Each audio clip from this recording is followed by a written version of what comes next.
ఉన్న బంగారాన్ని విడిపించి ఆ రోజు ఆన్లైన్ రేటుకే మేము కొంటాం. Sharma gold company. నమస్కారం, వెల్కమ్ టు సుమన్ టీవీ. నేను గీతాంజలి.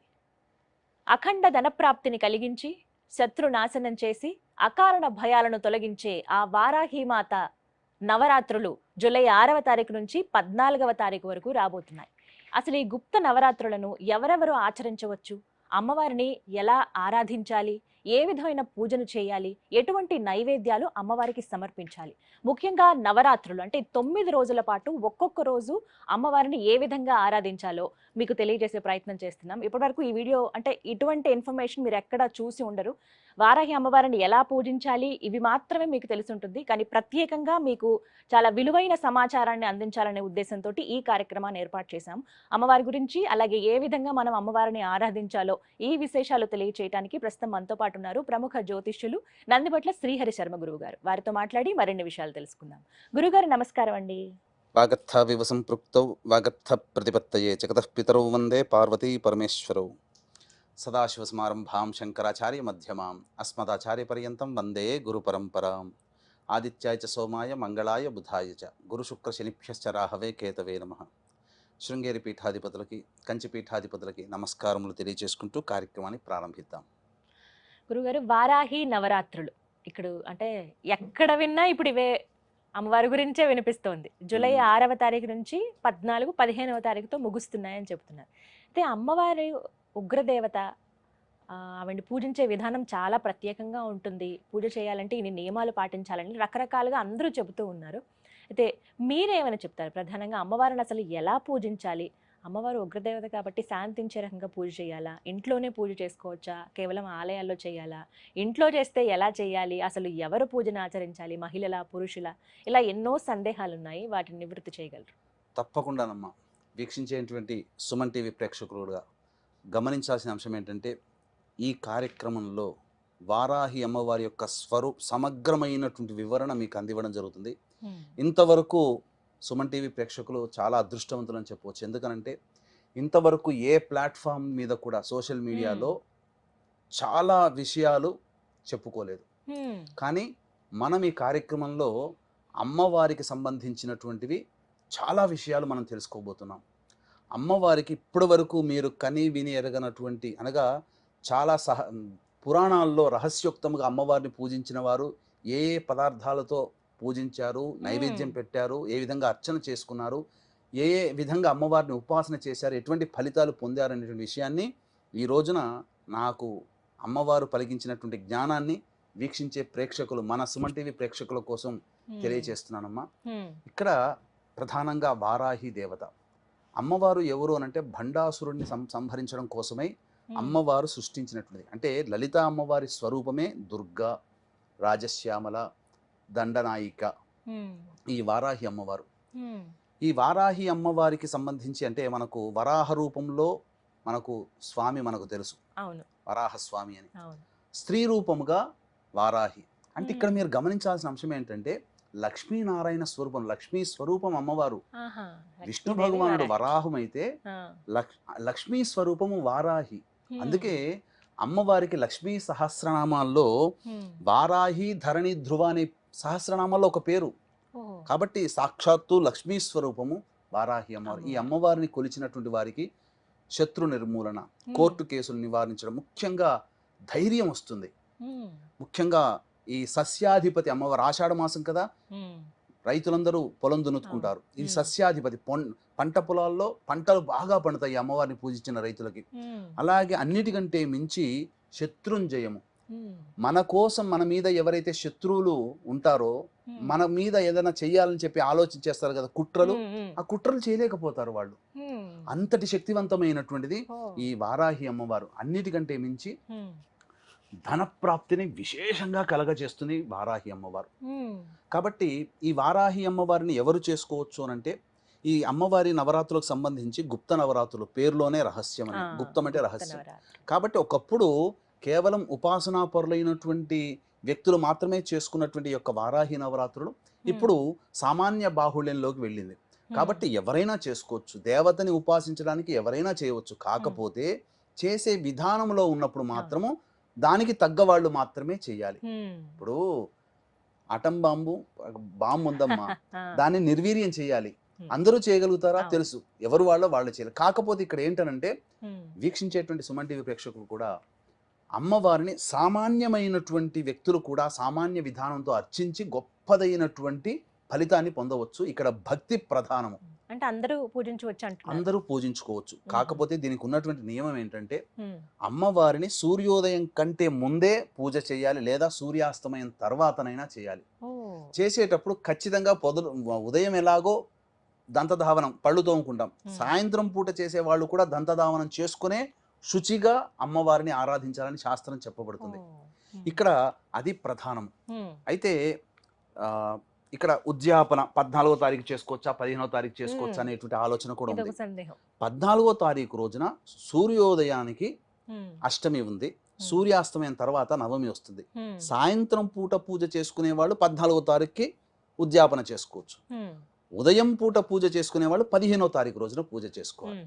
ఇక్కడ స్త్రీ పురుషులు ఎవరైనా చేయవచ్చునమ్మా. అయితే ఇక్కడ ఈ రోజున మనం చెప్పుకోబోయేటువంటి వారాహి సంబంధించినటువంటి దాంట్లో వీక్షించేటువంటి సుమన్ టీవీ ప్రేక్షకులు కూడా ఏమాత్రం కూడా ఈ కార్యక్రమాన్ని స్కిప్ చేసుకోకండి, మిస్ అవ్వకండి. ఎందుకనంటే 9 నవరాత్రులలో 9 రోజుల పాటు సుమన్ టీవీ వాళ్ళు మీకు చక్కటి వివరణని ఇవ్వడానికి ప్రయత్నం చేస్తున్నాం. కాబట్టి ప్రతిరోజు అమ్మవారికి ఒక్కొక్క వారాహి రూపం ఉంటుంది. అంటే ఉదాహరణ చెప్పాలి అని అంటే ఉన్మత్త వారాహి, ధూమ్ర వారాహి, బృహత్ వారాహి, శ్వేత వారాహి, వార్తాళి వారాహి, దండని వారాహి, కిరాత వారాహి, ఇలా 9 రకాలైనటువంటి వారాహి దేవతలు ఉన్నారు. కాబట్టి ప్రతిరోజు ఒక్కొక్క రోజు ఒక్కొక్క అమ్మవారిని ఎలా కొలుచుకోవాలి. మొదటి రోజున అమ్మవారు ఏ రూపంలో ఉంటుంది, ఆ రూపాన్ని ధ్యానం చేసుకుంటూ ఆ అమ్మవారిని స్తుతించుకుంటూ పూజ చేయండి. పూజా విధానం కూడా మనం తెలియజేద్దాం. అలాగే రెండో రోజు అమ్మవారిని ఇలా ధ్యానం చేసుకొని పూజ చేయండి. రెండో రోజు ఎటువంటి ఫలితాలు కలుగుతాయి, మూడో రోజు పూజ చేస్తే ఎటువంటి ఫలితాలు, ఇలా 9 రోజులు పూజ చేస్తే మానవుడి యొక్క సకలాభీష్టాలు తొలగిపోవడానికి ఈ అమ్మవారి యొక్క నవరాత్రులు చాలా మేలు చేస్తుందని చెప్పవచ్చు. ఇక మనం వివరాల్లోకి వెళ్ళినట్లయితే ప్రధానంగా ఈ అమ్మవారిని గర్భవతులు చేసుకోవచ్చు అనే ఆలోచన కూడా ఉంటుంది. అయితే కొన్ని ఆచార ప్రకారం అమ్మ 5వ నెల పడిన తర్వాత పురిటి సూతకంతో సమానం, కొన్ని ఆచారాల ప్రకారం 7వ నెల పడిన తర్వాత పురిటి సూతకం సమానం. కాబట్టి దీన్ని మీ యొక్క ప్రాంతీయ ఆచారాన్ని దృష్టిలో పెట్టుకొని మీరు ఈ గర్భవతులైన వాళ్ళు కూడా ఈ విధంగా ఆచరణ చేసుకోవచ్చు మైల రానంత వరకు. ఇక పురుషులకు కూడా ప్రత్యేకంగా ఉన్నటువంటి అమ్మవారు కూడా ఉంది వారాహిలో. ఆ రోజున పురుషులు చేస్తే విశేషమైన ఫలితం వస్తుంది. కాబట్టి అవన్నీ వివరాలు మొదటి రోజు రెండో రోజు ఇలా మీకు ఒక సిరీస్ 9 రోజుల సిరీస్ గా మీ యొక్క కార్యక్రమం అనేటువంటిది ఉంటుంది. కాబట్టి వీక్షించేటువంటి ప్రేక్షకులు గమనించగలరు. మొత్తం ఎన్ని అలంకారాల్లో కనబడతారు? అన్ని అలంకారాలు అమ్మ మొత్తము 10 రోజుల పాటు చేసుకోవాలి. 9 రోజుల పాటు 9 రకాలైనటువంటి నైవేద్యాలు పెట్టుకోవాలి, 9 రకాలైనటువంటి అర్చనలు ఉంటాయి. అలాగే అంటే మానవులందరూ చేసుకునేదే. అన్నిటికంటే ప్రధానమైనటువంటిది భక్తి ఇక్కడ. అయితే చాలా మంది విగ్రహం పెట్టుకోవచ్చా లేకపోతే ఫోటో పెట్టుకోవచ్చా అంటారు. ఫోటోనే పెట్టుకోండి అమ్మా. విగ్రహం పెట్టుకుంటే ఆ విగ్రహానికి తగ్గట్టుగా చేసుకోవాలి. ఇంకో కొంతమంది అఖండ దీపం పెట్టుకోవచ్చా, మామూలు దీపం పెట్టుకోవచ్చు అంటే 9 రోజులు కాపాడగలిగేటువంటి శక్తి ఉంటే 9 రోజులు అఖండ దీపం పెట్టుకోండి, లేదా సామాన్యంగా దీపారాధన చేసుకోవచ్చు. దీపారాధన కూడా ఏ విధమైనటువంటి దీపారాధన చేసుకోవాలో మనం తెలుసుకుందాం. ఇంకా చెప్పాలి అని అంటే ఇక్కడ ప్రధానంగా అమ్మవారికి ధూపం అంటే చాలా ఇష్టం. కాబట్టి ఏ పదార్థాలతో ధూపం చేస్తే అమ్మవారు సంతోషపడుతుందో కూడా మనం ఈ కార్యక్రమంలో చేసుకుందాం. కాబట్టి ఈ యొక్క వారాహి అమ్మవారి యొక్క అనుగ్రహం అందరికీ అందించాలనేటువంటి ఒక సదుద్దేశంతో ఈ వారాహి అమ్మవారిని అందరూ పూజ చేసుకుంటారమ్మా. ఈ యొక్క వారాహి అమ్మవారికి సంబంధించి పూజ చేసేటప్పుడు మనం చెప్పుకున్నాం కదా, 12 నామాలని శక్తి ఉంటే 108 సార్లు 12 × 108 సార్లు ప్రతిరోజు పారాయణం చేయడం, లేదా 54 సార్లు, లేదా కనీసం 27 సార్లైనా 12 నామావళిని పారాయణం చేయాలి. దీనితో పాటుగా అమ్మవారి యొక్క సంపూర్ణమైనటువంటి అనుగ్రహం కలగాలి అని అంటే ఖచ్చితంగా ప్రతిరోజు లలితా సహస్రనామ పారాయణం అనేటువంటిది చేయండి. గురుగారు హోమం నిర్వహిస్తున్నామని చెప్పారు జూలై 15వ తారీఖున, ఆ వివరాలు తెలియచేయండి. జూలై 15వ తారీఖు రోజున ఈ వారాహి సంబంధించి భగవంతుడు అనుగ్రహిస్తే 9 రకాలైనటువంటి వారాహి అమ్మవారి యొక్క హోమాది కార్యక్రమాలు చేయించడం జరుగుతుంది. లేదా ఖచ్చితముగా వారాహి అమ్మవారి హోమము, ప్రత్యంగిర హోమము, బగళాముఖి హోమము, రాజశ్యామల హోమములు ఖచ్చితంగా కేవలం 1500 రూపాయల రుసుముకుతో ఈ యొక్క హోమాది కార్యక్రమాలు జరిపించడం జరుగుతుంది. ప్రధానంగా ఆ 15వ తారీఖు రోజున రాత్రి 9 గంటలకి కార్యక్రమం ప్రారంభమవుతుంది. కాబట్టి వీక్షించేటువంటి సుమన్ టీవీ ప్రేక్షకులు సాయంత్రం 7 లోపల వరకు కూడా గోత్రనామాదులు నమోదు చేసుకునే అవకాశం ఆ 15వ తారీఖు రోజున 15వ తారీఖు వరకు కూడా ఉంటుంది. అవకాశం ఉంటే ముందుగానే ఈ యొక్క కార్యక్రమం చూసినప్పుడు వెనువెంటనే చేసుకోవాలనే సంకల్పం ఉంటే వెనువెంటనే చేసుకోండి. ఈ హోమంలో పాల్గొనడం ద్వారా శత్రునాశనం జరుగుతుంది, ధనప్రాప్తి కలుగుతుంది, ఉద్యోగం లభిస్తుంది, కోరిన కోరికలు లభిస్తాయి. ముఖ్యంగా భూగృహ వసతులు ఈ అమ్మవారిని పూజించడం ద్వారా కలుగుతుంది. సకల సంతోషాలు కలుగుతాయి. ముఖ్యంగా భయముతో కూడుకున్నటువంటి జీవితం మన నుంచి వెళ్ళిపోతుంది. ధైర్యంగా బతకగలుగుతాం.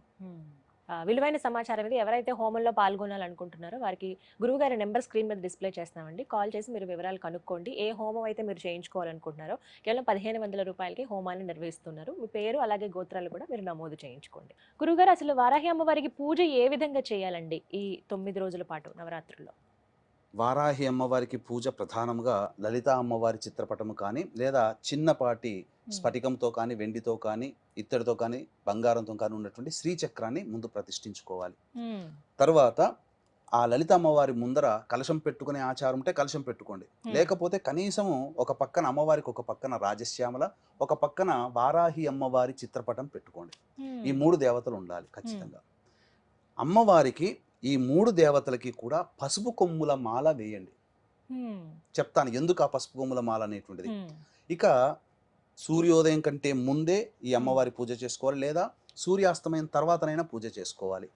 ముందుగా ఈ అమ్మవారికి దీపారాధన ఎలా చేయాలి? దీపారాధన అమ్మవారికి కందగడ్డలో దీపారాధన చేస్తే చాలా సంతోషిస్తుందటమ్మ. కాబట్టి కందగడ్డ దొరుకుతుంది కదా, దానిపైన చక్కగా కడిగి దానిపైన కొద్దిగా చెక్కు తీసేసి దాంట్లో మన దీపపు కుంది ఎలా ఉంటుందో ఆ విధంగా కందగడ్డను చేసుకోవాలి, కొంత తీసేసుకోవాలి. అందులో ఇప్ప నూనెతో కనుక అమ్మవారికి దీపారాధన చేస్తే ఇంకా సంతోషిస్తుందట. కాబట్టి విప్ప నూనెతో దీపారాధన చేయండి. చేసిన తర్వాత ఈ అమ్మవారికి ప్రధానంగా నీలి రంగు ఆవాహన చేసుకుంటారు కదా, అర్చన అవన్నీ చేసుకుంటారు కదా. ఈ అర్చనలో భాగంగా నీలి రంగు పుష్పాలతో కానీ, అంటే నీలి రంగు చామంతి, శంఖ పుష్పి నీలి రంగు, లేదా ఈ విప్ప పూలతోనైనా కానీ అర్చన చేస్తే అమ్మవారు చాలా సంతోషిస్తుందట. ఇక ప్రధానంగా గమనించుకున్నట్లయితే నైవేద్యాలలో ఏం నైవేద్యాలు పెట్టాలని చాలా మంది అంటుంటారు. ఈ అమ్మవారికి బెల్లం పానకం అంటే మహా ఇష్టం. కాబట్టి బెల్లం పానకం, నువ్వులతో చేసిన లడ్డూలు, అందున ఇలాచి ఆవు నేతితో చేసిన నువ్వుల లడ్డూలు పెట్టాలి. ఎర్రటి పండ్లు అంటే దానిమ్మ పండ్లు పెట్టాలి. ముఖ్యంగా ఒక చిన్న పాత్రలో తేనె నైవేద్యంగా పెట్టాలి. ఇవన్నీ 9 రోజుల పాటు చేసుకోవాలి. ఇవన్నీ 9 రోజుల పాటు మీరు వస్తు భాండాగారాలని తెలుసుకోవాలి. ఇక ఈ అమ్మవారికి రథం పేరు కిరిచక్రం. అంటే ఈ అమ్మవారి పూజ చేసేటప్పుడు అమ్మవారి యొక్క దేహాన్ని, రూపాన్ని మనసులో ధ్యానం చేసుకుంటూ 1000 మంది వరాహములు లాగుతుండగా అమ్మవారు ప్రయాణిస్తుందట. అందుకని ఈ అమ్మవారికి కిరిచక్రం అనేటువంటి పేరు. ఇక ఈ అమ్మవారికి విశ్వేశ్వరుడే ప్రతిష్ఠించడం, కాశీ విశ్వేశ్వరుడే వింధ్యాచలంలో ప్రతిష్ఠించాడు. కాబట్టి అంతటి అమ్మవారు ఈ వారాహి నవరాత్రులతో పాటు బాగా ఉపాసన చేసుకుంటే రేవతి నక్షత్రం వచ్చినప్పుడు ఈ అమ్మవారిని పూజ చేస్తే విశేషమైనటువంటి ఫలితం కలుగుతుంది. ఇది ఈ యొక్క విధానంగా చేసుకోవచ్చు. అయితే ఈ వారాహి అమ్మవారికి ధూపము అనంటే చాలా ఇష్టం. ఏ ఈశ్వరుడికి అభిషేకం అంటే ఇష్టం, వెంకటేశ్వరుడికి పుష్పార్చన అంటే ఇష్టం. అమ్మవార్లకి ఏ అమ్మవారికైనా ధూపం అంటే చాలా ఇష్టం. ప్రత్యేకించి ఒక్కొక్క అమ్మవారికి ఒక్కొక్క రకమైన ధూపం చేయాలి. ఈ వారాహి అమ్మవారికి ధూపం ఏంటనంటే మన ఇంట్లో దొరికే వస్తువులే మనం తెచ్చుకోవచ్చమ్మా. ఏంటి ఆ వస్తువులు? ఆ వస్తువులన్నిటినీ పొడి చేసి ఆ గుగ్గిలంలో మన బొగ్గులు ఉంటాయి కదా, మనం మండుతున్నటువంటి బొగ్గుల మీద వేసి అమ్మవారికి ధూపం ఇస్తే అసలు అమ్మవారు సంతోషం ఇంత అంతా పట్టరానిదట. ఏమా ద్రవ్యాలు తెచ్చుకోవాలి అని అంటే గుగ్గిలం, సాంబ్రాణి అంటుంటాం. అది తెల్లదైనా నలుపుదైనా పర్వాలేదు. ఇక యాలకుల పొడి, ఇలాచీ పొడి అని అంటారు. ఇక పసుపు పొడి, శుద్ధమైనటువంటి పసుపు పొడి 3, తెల్ల గురువింద గింజల పొడి దొరుకుతాయి, పచారి షాపులో దొరుకుతాయి. ఇక్కడ ఇది మాత్రం దొరకకపోవచ్చు, తెల్ల ఈశ్వరి వేరు అని అంటారు, అది దొరకకపోవచ్చు. సాధ్యమైనంత వరకే మీరు తెచ్చుకోండి, ఆయుర్వేదం షాప్ లో ఏమైనా ప్రయత్నిస్తే దొరుకుతాయమ్మా. తెల్ల ఈశ్వరి వేరును దంచి పొడి చేసుకోవాలి. ఇక తెల్ల జిల్లేడు పువ్వుల పొడి, తెల్ల జిల్లేడు పువ్వును తెచ్చుకొని దాన్ని నీడను ఆరబెడితే పొడి చేసుకోవచ్చు. ఇక మిరియాల పొడి, కారం పొడి, శొంఠి పొడి, ఇవన్నీ వేసి అమ్మవారికి ధూపం ఇవ్వాలి. రోజుకొక్కటిగా లేదు లేదు, అన్ని కలిపి ప్రతిరోజు ధూపంలో. ఇప్పుడు మనం చెప్పినటువంటి వివరాలు ఏదైతే పూజా విధానం ఉందో అందరికీ తెలుసు, అన్ని ప్రసార మాధ్యమాల ద్వారా పూజా విధానం ఎలా చేసుకోవాలో తెలుస్తుంది. మనం ప్రత్యేకించి ఈ యొక్క సంబంధించినటువంటిది ఈ యొక్క ధూపం వేయాలి. అయితే అమ్మవారికి ద్వాదశ నామావళి అని ఉంది. ఆ ద్వాదశ నామావళి చాలా ప్రీతికరం అమ్మవారికి. శక్తి ఉందనుకోండి, ఆ ద్వాదశ నామావళిని రోజుకి 108 సార్లు పారాయణం చేయండి, లేదు 54 సార్లు అయినా పారాయణం చేయండి. ఇక కందగడ్డ దీపారాధన చేశాం కదా, మీకు శక్తి ఉంటే ప్రతిరోజు కందగడ్డతో ఆ దీపారాధనగా కుందిగా తయారు చేసుకొని ప్రతిరోజు ఒక కందగడ్డలో వేయొచ్చు, లేదా ఒకే కందగడ్డది 9 రోజుల పాటు ఉండి తర్వాత మనం ఈ అమ్మవారికి 9వ రోజు 10వ రోజు ఆచారం ఉంటుంది కదా, అప్పుడు ఆ నైవేద్యంగా ఆ యొక్క కందగడ్డని ఇంట్లో వండుకొని భోజనం చేయవచ్చు. నైవేద్యములో చిలకడ దుంప, బెల్లం పానకం, పనసపండు, దానిమ్మ గింజలు, అది నువ్వుల లడ్డూలు, నల్లదైనా తెల్లదైనా నువ్వుల లడ్డూలు, ఇలాచి, ఆవు నేతితో చేయాలి, బెల్లము, ఇవి పెట్టినట్టయితే అమ్మవారు, చిలకడ దుంప, ఇవి అమ్మవారికి చాలా ప్రీతికరం. ఇక హోమం చేసుకునే అలవాటైతే హోమంలో తోక మిరియాలు, తెల్ల ఆవాలు, పనసపండు ఇవన్నీ వేయాలి. ఇక అమ్మవారికి తాంబూలం, తాంబూలం సమర్పించేటప్పుడు పచ్చకర్పూరం, జాపత్రి, జాజికాయ, ఇలాచి, లవంగాలు, ఇలా సుగంధ ద్రవ్యాలు, జవ్వాది, ఇలా కలిపి, జవ్వాది పొడి ఉంటుంది, కలిపి అమ్మవారికి తాంబూలం పెట్టి తర్వాత మీరు చేసుకున్నటువంటి ఆ పదార్థాలు ఏదైతే ఉన్నాయో ఆ తాంబూలం పూజ చేసుకున్న వాళ్ళు సేవనం చేయొచ్చు, నైవేద్యం కూడా అందరూ తినవచ్చు. ఈ విధంగా పూజా విధానం అన్నమాట. పూజా విధానం చాలా చక్కగా వివరించారండి. ముందుగా అందరూ ఇవి తెలుసుకోవాలి, ఇవి 9 రోజుల పాటు అందరూ ఆచరించవలసింది. 9 రోజుల పాటు మనం చెప్పినటువంటి విధానంగా అమ్మవారిని ఆ విధంగా ధూపము, నైవేద్యము, దీపారాధన, అర్చన, ఇవన్నీ మనం చెప్పినటువంటి వస్తువులతో చేస్తే చాలా విశేషం. ఇక మనం 9 రోజులలో 9 రోజుల పాటు ఒక్కొక్క అమ్మవారు ఏ రూపంలో ఉంటుంది, ఏ రూపంలో ధ్యానం చేసుకొని అమ్మవారిని పూజించాలో కూడా తెలుసుకుందాం.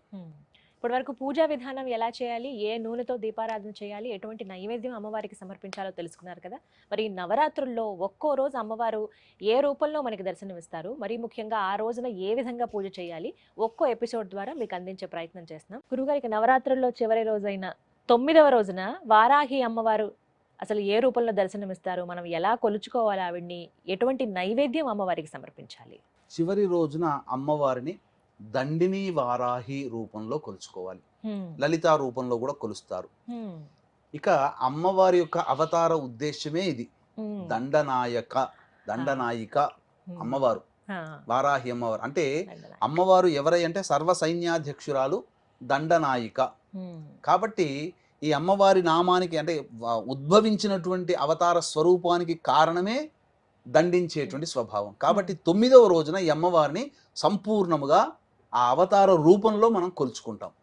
దండనాయిక అనే రూపంలో ఈ అమ్మవారిని కొలుచుకోవడం ద్వారా సకలమైనటువంటి అభీష్టాలు నెరవేరుతాయి, సకల సిద్ధులు కలుగుతాయి.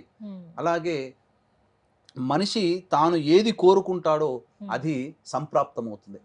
నేను చాలా మందిని చూశానమ్మా, మా కుటుంబంలో కూడా నాకు తెలిసిన వాళ్ళలో కూడా ఈ వారాహి నవరాత్రులు చేసినటువంటి వాళ్ళని చూశాను. దీనివల్ల అమోఘమైనటువంటి లక్ష్మీ ప్రాప్తి కలుగుతుందమ్మా. కాబట్టి 9 రోజుల వరకు ఎవరైతే ఓపిక పట్టుకొని చేసినటువంటి వాళ్ళకి ధనప్రాప్తి సంపూర్ణంగా కలుగుతుంది, శత్రువులు ఉండరు, అసలు వాళ్ళ దగ్గర వాళ్ళు వెళితేనే పనులన్నీ కంప్లీట్ అయిపోతాయి.